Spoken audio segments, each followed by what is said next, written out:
Hello hi అండి. ఈరోజు sprout salad ఎలా చేయాలో చూద్దాం.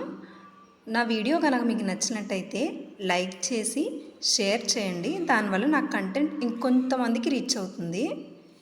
ఇక్కడ నేను స్ప్రౌట్స్ని తీసుకుంటున్నాను. స్ప్రౌట్స్ని మనం కుక్ చేయకుండా తింటామండి, కానీ స్ప్రౌట్స్ని ఆవిరి పట్టించుకోవడం వల్ల వాటిలో ఉండే హెల్త్ బెనిఫిట్స్ ఇంకొంచెం పెరుగుతాయి. బ్యాక్టీరియల్ రిస్క్ కూడా తగ్గుతుందండి. ఎవరికైనా స్ప్రౌట్స్ అవి తినడం వల్ల డైజెషన్ ఇబ్బంది వస్తుంది అనుకున్న వాళ్ళు ఇలా ట్రై చేయండి.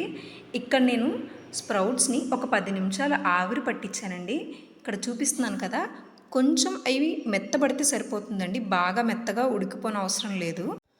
సలాడ్ కోసం నేను ఒక కప్పు స్టీమ్ చేసిన స్ప్రౌట్స్ తీసుకున్నానండి. ఒక కప్పు కీరా, కొంచెం క్యారెట్, కొంచెం ఆనియన్ వేసుకుంటున్నాను, కొంచెం పచ్చిమిర్చి తరుగు వేసుకుంటున్నాను. ఇక్కడ నేను టమాటోని గింజలు లేకుండా తీసి వేసుకుంటున్నానండి. సలాడ్ డ్రెస్సింగ్ కోసం నిమ్మరసంలోని కొంచెం సాల్ట్, కొంచెం జీలకర్ర పొడి, కొంచెం మిరియాల పొడి,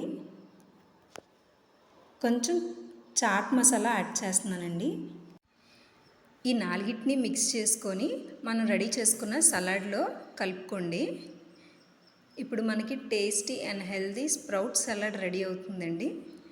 మీకు కనుక నా కంటెంట్ నచ్చినట్టయితే లైక్ చేయండి, షేర్ చేయండి, సబ్స్క్రైబ్ చేయండి. సో దట్ ఇంకొంచెం యూస్ఫుల్ కంటెంట్ని మీ ముందుకు తీసుకురావడానికి ట్రై చేస్తానండి. Thank you so much. Bye.